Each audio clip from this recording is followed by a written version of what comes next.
Hello everybody, this is Sneaky the Lost, and today I'm coming to you from my desktop on a topic near and dear to my heart, Stardew Valley modding. Specifically, we're going to be covering XNB Edits, the content patchers that are rapidly replacing them, and why they are. So this is going to be mostly for those people on the PC, since to my knowledge most of the consoles really don't allow modding, so sorry about that guys, but it is what it is. So, let's talk about a brief overview of XNB Edits. They were actually the very first mods that existed. All the way back before we actually had an official release of Stardew Valley, in fact, I believe. And what they did was, it was all about this content folder over here in your Stardew Valley folder that's wherever, be it in your Steam folder like I've got, in your GOG folder, wherever it is. And in here, you have a bunch of files with an XNB file tag. And a lot of folders with, again, more XNB files. And as the name of the folder implies, it has game content there, and somebody figured out that you can open them up. The program I use is XNB CLI because it has a Linux native release, and in case you didn't notice from my screen here, I do run Linux Mint 18.3 with the Cinnamon desktop. So being Linux compatible is kind of important for me, but there's a couple of other XNB editing files if you want, and what they will do is open them or unpack them, and then you can get to the goodies inside, and then you edit those goodies, repack it as an XNB file, and drop the modified XNB file where you found it. This has some advantages to it. You could do a lot of things with XNB edits. I mean, you've got all of the different, changing the look and the feel of the game. For example, you could give Abigail a lollygoth outfit with, lots of petticoats and frills and lace and all of that good stuff if you wanted to do that. You can make your farm look more rustic. You could do all kinds of things with XNB files. You can even change some game mechanics in the data folder, although there's a limit to what you can actually do in there. But definitely things that you can do with these XNB edits. However, there are some downsides as well. First off, if your game updates, it replaces everything in the content folder with the vanilla stock files. So all of your XNB edits, they're gone. I hope you had backups. And since, at least with Steam, it is very common to have a scenario in which you have auto-update enabled, it can update those things before you have a chance to back them up if you didn't already have them stored somewhere else. So that's an issue. The other issue is they are not very flexible. Let me go over what I mean. Okay, let's go into my XNB CLI file, because I've unpacked a few XNB files here for us to look at. Okay, and let's look at abigail.png. This is in the abigail.zip or XNB. The app. I can talk honestly. Abigail.xnb. That is in the portraits folder, because there are apparently multiple abigail.xnb files. We'll get into that too. So that just has her portraits, and as you can see, it's fairly straightforward. If you want to change how she looks, this is where you would go to do so with all of her expressions, so when you talk to her, she looks different. Then we have things like content/extra sprites/cursors.png. Little bit busier, wouldn't you say? Yeah, all of this stuff here. And here's really where the XNBs start having some issues. Say I wanted to have a mod where I wanted Mayor Lewis to pop out of my bin every time I opened it. and I wanted to add his add his bust to these 3 bin images. You could do that. Say I also wanted a train that was more steampunky. I wanted these things to have more brass, more bronze, more gears, more piping, you know, more steampunky. You could do that too. But you can't do them both at the same time because they're both editing the same file. And XNB Edits are you drag and drop and replace what's currently in there. To do both, you would have to unzip them both, create a third file that would be a combo pack, recompile it, and then drag and drop. And then it can only do both. So it's not very flexible as far as what you want to do. So while they're not horrible, and they were the first mods that existed, there's a limit to what you can do with them, and there are some problems with them. Like trying to remember where they're supposed to get dropped. For example, common one, when I was working with a mod, an XNB edit, that would increase the size of the shed. There's a shed.xnb file that it comes with. But is that the one in maps? Or is that the one in buildings? And so that can be really confusing. So instead, what we have now is a mod called Content Patcher. And Content Patcher requires SMAPI. And what it does is, instead of just dragging and dropping and replacing files in the content folder, when the game loads, it goes, wait a minute. I want to use this information instead of the information in the content folder. And that way, it does the same effective thing of basically editing what the XNB file is referencing. But it does so in a much more user-friendly manner. Because, well, first off, you just have to drop it in your mods folder just like every other mod in existence. So you don't have to go digging through your content folder trying to figure out where this stupid thing is supposed to go. So, bonus points there. And they're actually really easy and surprisingly powerful. Let's look at my shed.expanded as an entry level here. And as you can see, there's a shed.xnb file, a manifest.json, and a content.json. The manifest.json is required for every mod, including every Content Patcher pack. And as you can see, what it is doing here is that you've got the name of the mod, Shed Expanded, the author, Winter Park Girl. She's the one who originally created that shed.xnb file. I didn't make that XNB file. However, I did write the code that is wrapping it for Content Patcher. And it's version 1.0.0. It's a larger shed. The unique ID is just going to be author.name. That's the convention for unique ID. Minimum API version is the minimum version of SMAPI, the Stardew Modding API. No, that would have been 2.5.2 because I released this back in the 1.2.33 days before the 1.3 beta dropped. And as you can see, I haven't updated it, and it still works. We'll get to that in a moment too, but another advantage to Content Patcher packs there. I don't have any update keys because it really doesn't need any updating.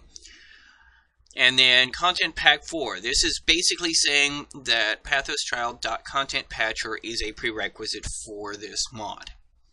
So if you don't have Content Patcher, you can't run this. And the minimum version is Content Patcher 1.1, which is actually quite some time ago. I just have never bothered or needed to update it. Pretty cool, huh? So let's look at the content.json.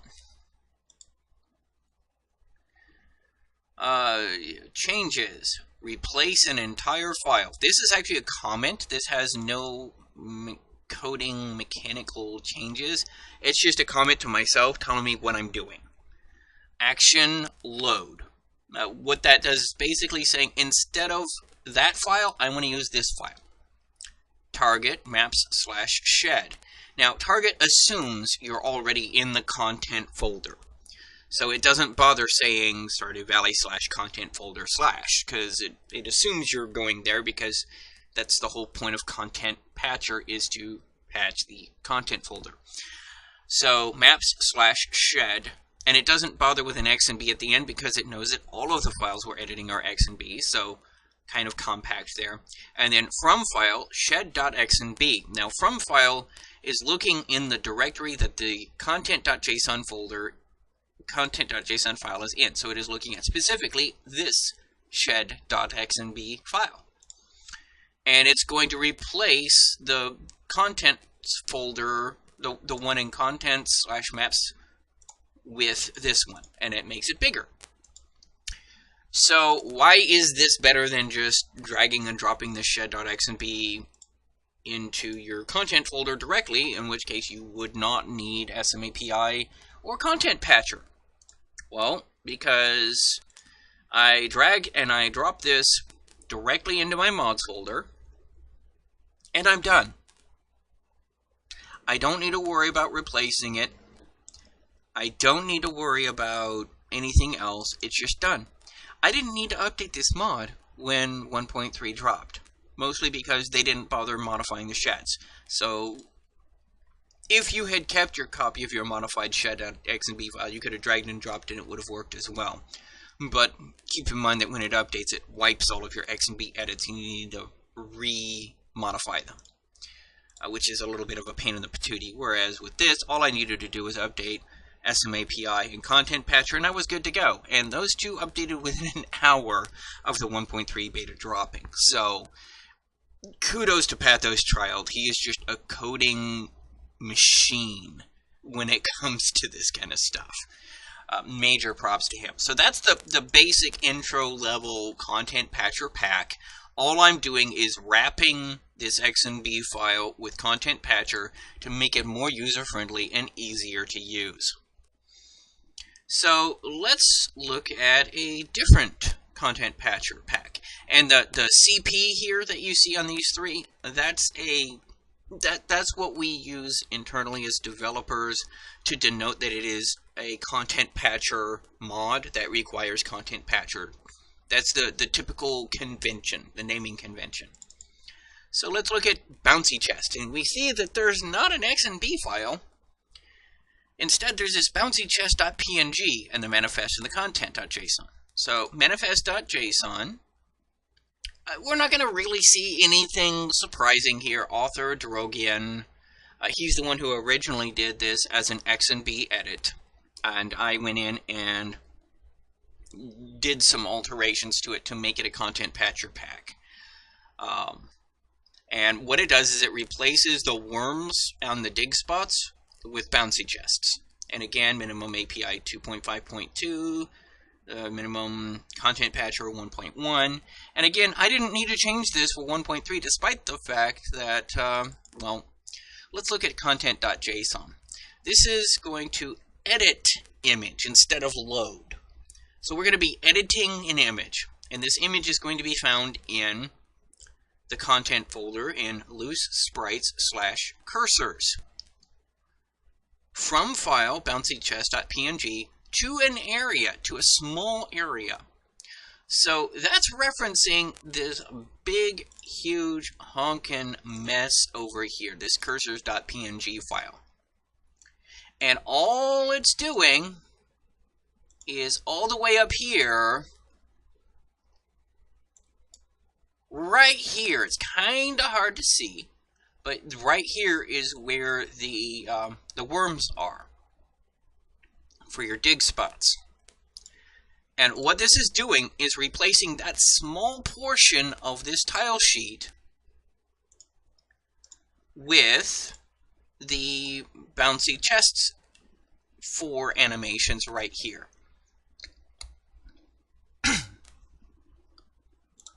And so this means that if somebody else were to make a content patcher pack that, for example, added Mayor Lewis to the interior of your bin or make the trains more steampunky, it would be completely compatible because we're editing different areas in the same XNB file. So already, major advantage to Content Patcher, especially when you're dealing with really busy tile sheets like all this. Okay? Now, let's look at another mod. This is my mod that I had created called Lazy Fish. And as you can see, there's only 2 files in here. The manifest.json, which, no surprises here, name, Lazy Fish, author, that would be me, Sneaky the Lost, version 1.2, and lazier fish are caught more easily.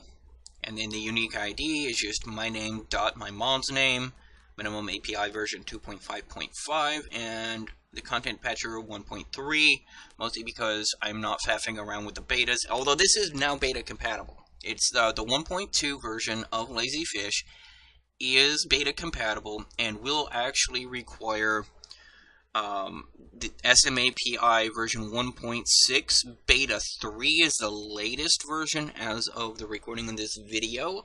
Apparently there was a beta 4, but it got pulled because it had some issues. And then Content Patcher 1.4 beta as well. It's perfectly workable in the beta of 1.3. And this is kind of interesting. So what is this doing? Well, let's look at the base file. And I went in here and unpacked fish.xnb, which had a file fish.json here. And so what we're doing here is this. Think of this as a spreadsheet, okay? First off, you have the item ID in this column. This is not actually technically a column. This is the item ID that's referencing the column. So you have field 0, because remember, this is a computer. It starts off with a field 0, not field 1, which is the name of the item, which is a pufferfish. And here we have a number. This number is 80, and this number basically determines how fast this fish moves around. And as anybody who's tried to catch a pufferfish knows, they can be quite rapid. They use the floater AI, which means they tend to rise up to the top, but they can jank around all over the place. And then you have some other data over here. The 1200 to 1600 is when you can catch them, so that you can only catch them between noon and 4 p.m. during the summer on a sunny day. Okay, and then there's some other stuff that we're not going to get into right now because it's not particularly relevant to what my mod is doing. But if you do want to get into it, there's actually, if you go onto the wiki, there's a detailed explanation of what all of those fields do there. So what I'm doing here is, so you see this field 128. So we're talking about that pufferfish. Field 1, which was that number 80, is now a number 30, which means it's going to be a lot slower and a lot easier to catch. And then a smooth AI, which as you can see I did for most of them. And then I rinsed, washed, and repeated with various values up and down the line for the various fish. So in general, they're a lot easier to catch. I think the highest value here is a 40, and those are on the legendary fish. But yeah. So basically, it makes fish easier to catch. In fact, it was inspired by the mod Easy Fishing. I just had a different way of going about doing things and a couple of different things that I did specifically. So what did I need to do to update this mod? Well, it was simple. These 3 lines right here. That's all I needed to add, and I was done. It's that easy. Zipped it up, pushed an update. Took me 10 minutes. Really, really easy to do. So these are some of the things you can do with Content Patcher, but let's go ahead and take a look at a Content Patcher pack that really shows the strength of Content Patcher. Hudson Valley Buildings. So the manifest.json, nothing surprising here. We've seen this several times now. Author Oomph OOMPS62, OOMP62. Shout out to you for suggesting it as an example for this video and giving me permission to use it. You are awesome. And actually, so is this content pack. Holy crap. First off, you notice that it's got an assets folder and a config file. Holy crap, we've got a config file. Colorway Garrison. Okay. Now let's look at the content.json. Config schema. What we're doing here is we are pulling the information from the config.json file. Colorway allows values: Fanestock, Garrison, Nantucket, Rhinebeck, Saratoga, and Stony Brook. So you have several different config options available here. And then under changes, let's see, barn, action, load. So just like my shed.xnb file, it's loading an XNB file, just pulling it straight. Target, buildings / big barn. So we're going to content / buildings / well, for the barn, it's /barn.xnb.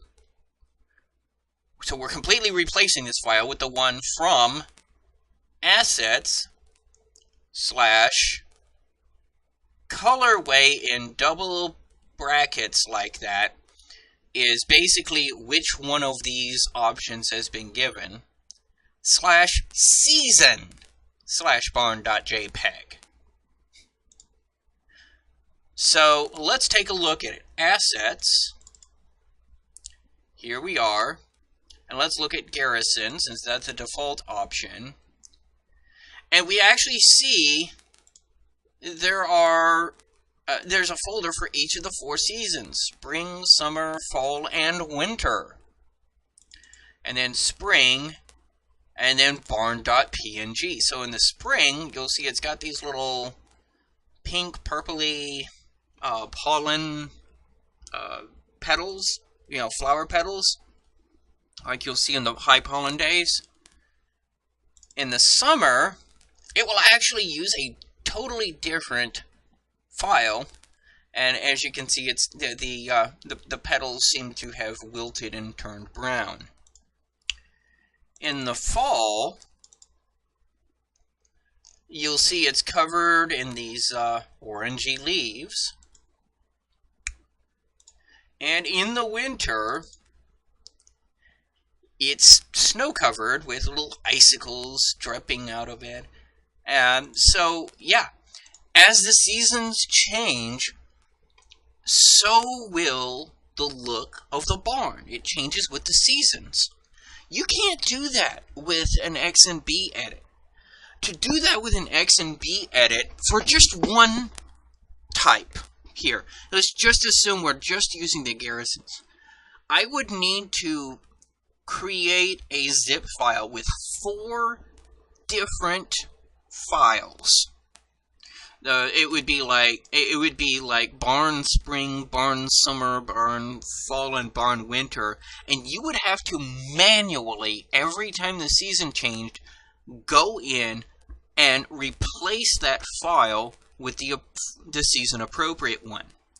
With this thing, it does it automatically for you, and it does it with 6 different tile sets. 6 different tile sets. This is huge. So, first off, massive props to Oomps for being able to do all of this. But this really gives you an idea of just how powerful Content Patcher is, how awesome it is, and gives you an idea of the things you can do. Using this same ideas, you can do things like give the ladies seasonal attire. Haley in the summer could be wearing a little mini skirt, and then in the fall she's wearing a longer dress, and then in the winter she's got a cute little parka on.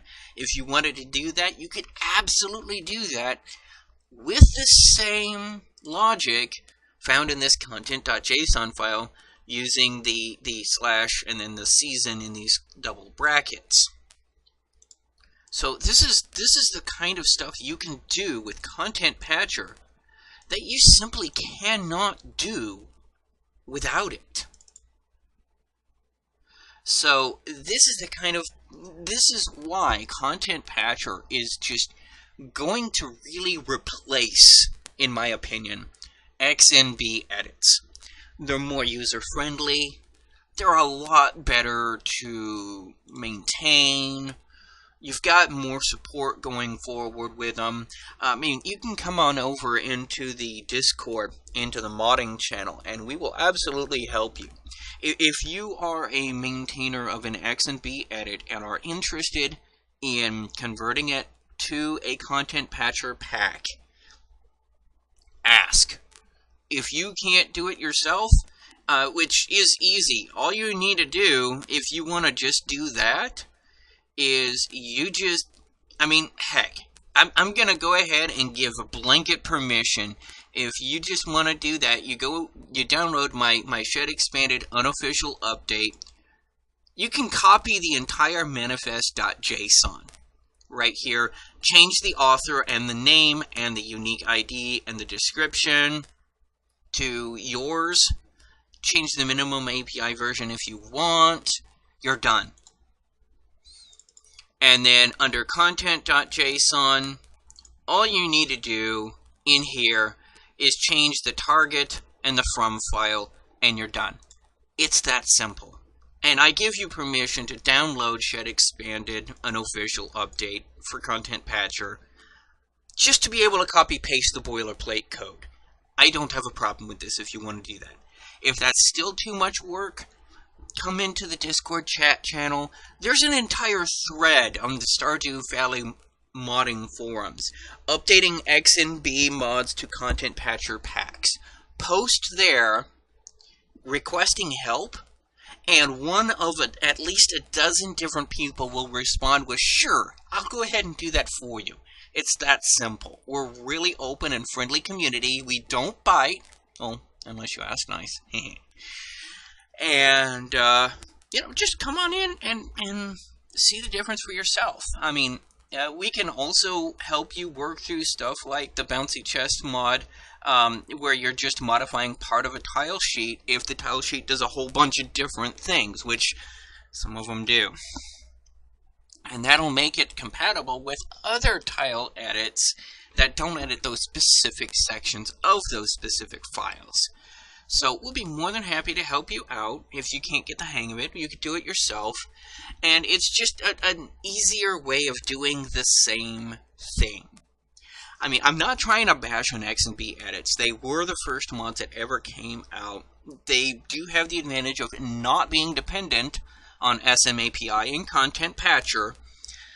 Not that that's ever been an issue, because, you know, they actually updated before I had a chance to update and opt into the beta. That's how fast they came out.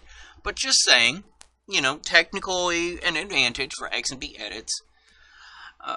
But really, I think Content Patcher going forward is going to be a better way of doing the same thing. As always, if you have any questions or comments, comment section below. Feel free to open up dialogue on the Stardew Valley forums or in the Discord channel. There's going to be plenty of people there to help you and provide support to you going forward. And as always, be excellent to one another. This is Sneaky the Lost, signing off.